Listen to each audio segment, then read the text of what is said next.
Сіздердің қарауыңыздарга Кыргыз Республикасынын президентин жана Кыргыз Республикасынын жогорку кеңешинин депутаттарын шайлоо жөнүндө Кыргыз Республикасынын конституциялык мыйзамына өзгөртүүлөрдү киргизүү тууралуу Кыргыз Республикасынын конституциялык мыйзам долбоорунун концепциясы биринчи окуудан сунушталат.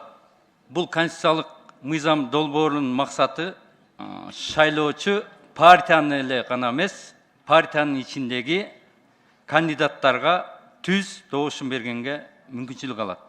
Татыктууларга, кесипкөйлөргө, билимдүүлөргө толук мүмкүнчүлүк түзүлөт. Акчасы эле бар, кадыры жокторго эшик жабылат. Бүт барын сатып ала албайт. Шайлоочулардын көбүнүн шайлоого келбегенин себеби эл өзү каалаган талапкерди түз шайлай албай, бизсиз деле чечилген, политсовет ушулар эле чечип коет экен, биз барганда эмне мурда эле чечилип калган дегенде элдердин ишеними кеткен. Бул конституциялык мыйзам долбоорун кабыл алуу коррупциялык кесепеттерге алып келбейт, ошондой эле республикалык бюджеттен кошумча чыгымдарды талап кылбайт. Эл өзүнүн татыктуу кандидатын, депутатын өзү тандасын. Эл өзү тандагандан кийин эл өзүнүн жоопкерчилигин да сезет. Депутаттар дагы шайланган жоопкерчилигин сезет. Ошондо жумуш алдыга чыгат. ЦИКтин мүмкүнчүлүгү барбы ошол мындай пофамильно голосование кылганга? Жүзде кандидат болуп калат да, мисалы 50-55 болсо, туурабы?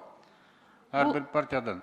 Бул мыйзамда так көрсөтүлгөн, мыйзам долбоорунда бир добуш партияга берилет, анын ичинде талапкерге бир номер коюлат, тандалган талапкерге деп.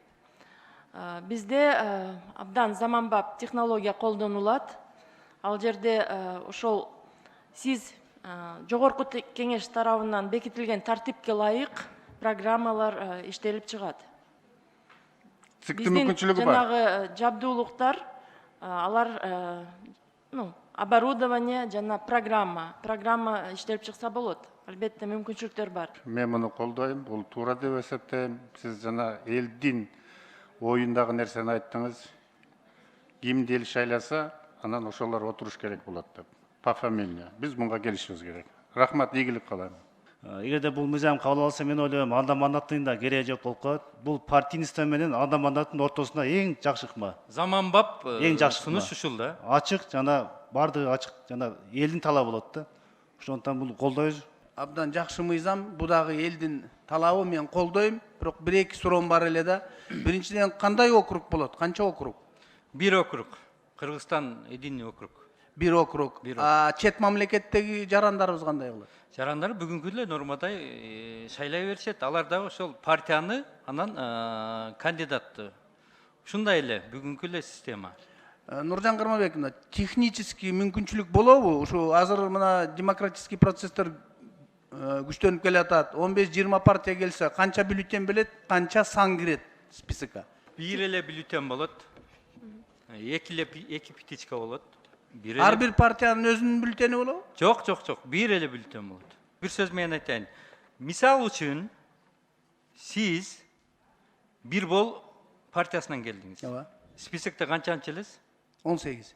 18. Бир болду чиет, 18 чиет.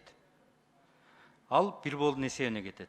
Аны бүгүнкү биздин жабдыктар, Боршайкомдо жабдык окуйт кадимкидей эсебин, ошол кечинде чыгарганда бүгүнкү чыгып аткан системада эле чыгат. Мыйзам долбоору абдан керек, демократичный, колдойм, алдыга жылалык. Рахмат.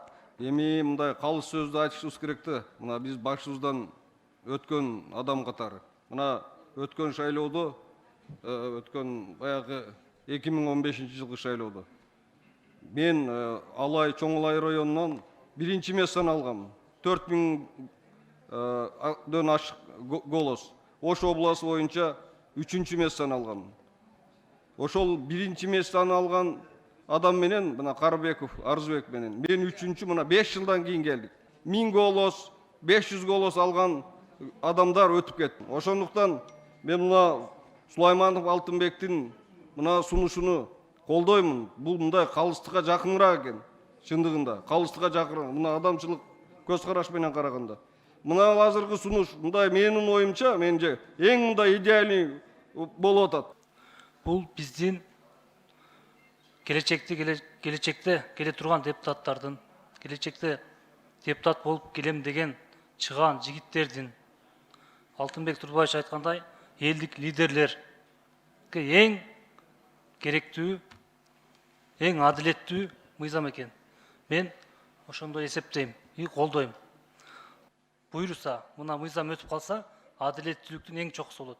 Бул преференциальная система, бул эгерде бир 5 жыл мурун кирген болсо, мен ошо өзүм эле жөнүндө айта турган болсом, СДПК партиясынан мен 56 элем да 10 миңден ашык мен добуш алып келдим. Бирок мага берген адамдардын добушунун кызыкчылыгы ушул жогорку кеңеште каралган жок, корголгон жок. Мына 5 жылдан кийин келип, мына 4 айдан бери ошол мага ишенип добуш берген адамдардын кызыкчылыгын мына кечигип келип туруп коргоп көтөрүп жатамын. Ошондуктан бул мыйзам, урматтуу коллегалар, туура деп эсептеймин. Колдоп бересиңиздер деп үмүттөнөмүн. Рахмат. Мыйзам долбоору добуш берүүгө жиберилет.